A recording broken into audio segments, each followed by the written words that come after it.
अली बाबा 40 चोर की कहानी। इसी तरह की नई नई कहानियाँ सुनने के लिए हमारे चैनल को सब्सक्राइब करें। सालों पहले फारस देश में अली बाबा और कासिम नाम के दो भाई रहते थे। पिता की मृत्यु के बाद से दोनों भाई मिलकर अपने पिता का व्यापार संभालते थे। बड़ा भाई कासिम बहुत लालची था। उसने धोखे से पूरा व्यापार हथिया कर अली बाबा को घर से निकाल दिया। इसके बाद अली बाबा किसी बस्ती में जाकर अपनी पत्नी के साथ झोपड़ी में गरीबी की जिंदगी व्यतीत करने लगा। वह रोजाना जंगल जाकर लकड़ियां काटकर लाता और बाजार में उन्हें बेचकर जैसे कैसे घर का गुजारा चलाता था। एक दिन अली बाबा ने जंगल में लकड़ी काटते समय 40 घुड़सवार को वहां आते हुए देखा।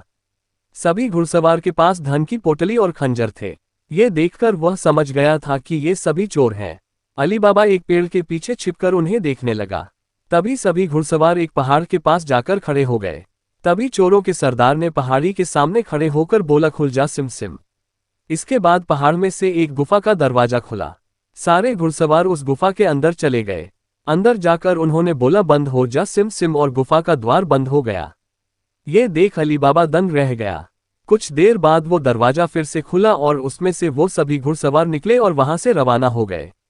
अली बाबा ये जानने को बेताब हो गया कि आखिर इस गुफा में क्या है और वो सब यहाँ क्या कर रहे थे। इसके बाद उसने गुफा में जाने का फैसला किया। वो उस पहाड़ के सामने गया और बार बार चोरों के सरदार के शब्द बोलने लगा, खुल जा सिम सिम, खुल जा सिम सिम। गुफा का दरवाजा खुल गया। अली बाबा गुफा के अंदर गया और उसने देखा कि वहां सोने की गिन्नियां, अशरफियां, गहने आदि रखे थे। चारों तरफ खजाना ही खजाना था। ये सब देखकर उसकी खुशी का ठिकाना नहीं था। उसे मालूम हो गया था कि वो चोर सारा चोरी का सामान यहाँ आकर छुपाते हैं।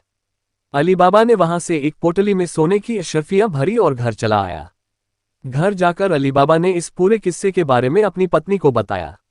एक साथ इतनी सारी अशरफियां देखकर उसकी पत्नी हैरान रह गई और अशरफियों को गिनने बैठ गई। तभी अली बाबा ने बोला कि ये इतनी अशरफियां हैं कि इन्हें गिनते गिनते रात हो जाएगी। मैं गड्ढा खोदकर इन्हें छुपा देता हूं जिससे किसी को भी हम पर शक न हो। अली बाबा की पत्नी बोली, मैं इनकी गिनती नहीं कर सकती हूं, लेकिन अंदाजे के लिए इन्हें तोल तो सकती हूं। अली बाबा की पत्नी भागती हुई कासिम के घर गई और उसकी पत्नी से गेहूं को तोलने के लिए तराजू मांगने लगी। ये देखकर कासिम की पत्नी को उस पर शक हुआ। उसने सोचा कि इन गरीब लोगों के पास अचानक उनके पास इतना अनाज कैसे आया। वो अंदर गई और तराजू के नीचे गोंद लगाकर लाए और उसे दे दिया। रात को अली बाबा की बीवी ने सारी अशरफियों को तोला और तड़के सुबह उनका तराजू लौटाए। कासिम की पत्नी ने तराजू को उल्टा करके देखा तो उस पर सोने की एक अशरफी चिपकी हुई थी। उसने यह बात अपने पति को बताई। कासिम और उसकी पत्नी यह जानकर जल भुन गए। दोनों को रात भर नींद नहीं आई। सुबह होते ही कासिम अली बाबा के घर गया और उससे धन का स्रोत पूछने लगा।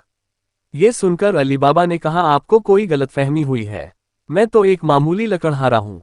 कासिम ने बोला कि तुम्हारी बीवी कल हमारे घर से अशरफियों को तोलने के लिए तराजू लेकर गई थी। ये देखो, ये अशरफी तराजू पर चिपकी मिली है। सब सच बताओ, नहीं तो मैं सबको बता दूंगा कि तुमने चोरी की है। ये सुनकर अली बाबा ने सच सच सारी कहानी बता दी। कासिम के मन में लालच आ गया। उसने खजाना हथियाने का प्लान बनाया और अगले दिन गुफा पहुंच गया। वह अपने साथ एक गधा भी लेकर गया ताकि वह उस पर खजाना लाद कर ला सके। गुफा के सामने पहुंचकर उसने अली बाबा ने जैसे बताया था वैसे ही किया। उसके खुल जा सिम सिम बोलते ही गुफा का दरवाजा खुल गया।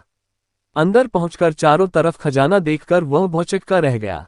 उसने बोरियों में सोने की सिक्के भरे और बाहर निकलते समय क्या बोलना है वही भूल गया। गुफा से बाहर निकलने के कासिम ने तमाम प्रयास किए, लेकिन कोई रास्ता न निकला। वह गुफा के अंदर कैद हो जाता है। कुछ देर बाद जब चोरों का गिरोह वहां पहुंचा तो उन्होंने देखा कि बाहर एक गधा बंधा है। वे समझ जाते हैं कि यहाँ कोई आया है। चोर अंदर जाते हैं और कासिम को ढूंढकर मार देते हैं। इधर जब कासिम घर नहीं पहुंचता तो उसकी पत्नी परेशान हो जाती है और अली बाबा के घर जाकर बड़े भाई को ढूंढकर लाने के लिए बोलती है। अली बाबा ढूंढता हुआ गुफा के पास पहुंचा तो वहां उसने भाई के गधे को घास चरते हुए देखा। वह समझ जाता है कि कासिम अंदर गया था और चोरों ने उसे पकड़ लिया है। अली बाबा जब गुफा के अंदर गया तो उसे कासिम की लाश मिली। अली बाबा लाश को घर लाता है और बिना किसी को बताए प्राकृतिक मौत घोषित करके उसका अंतिम संस्कार कर देता है।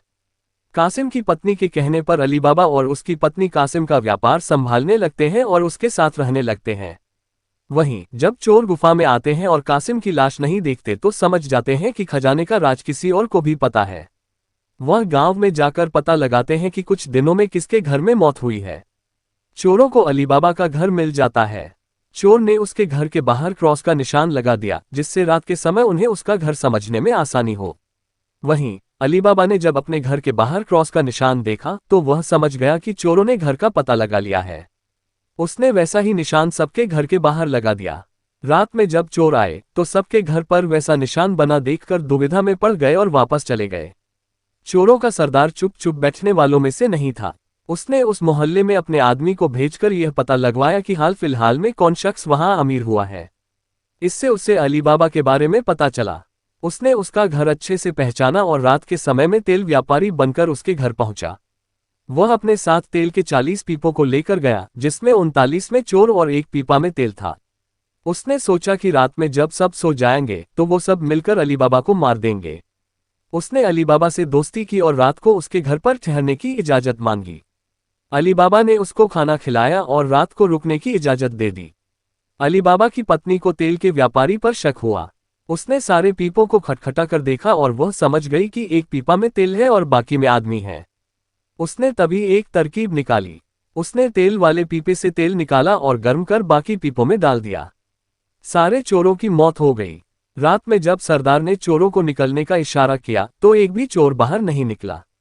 उसने पीपों को खोलकर देखा तो सभी चोर मर चुके थे। ये देखकर वह इतना डर गया कि अपनी जान को बचाने के लिए वह तुरंत वहां से भाग गया।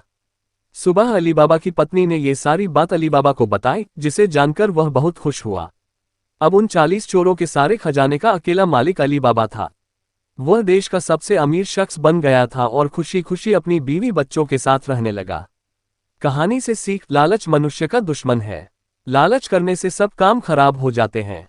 इसलिए कभी भी लालच नहीं करना चाहिए।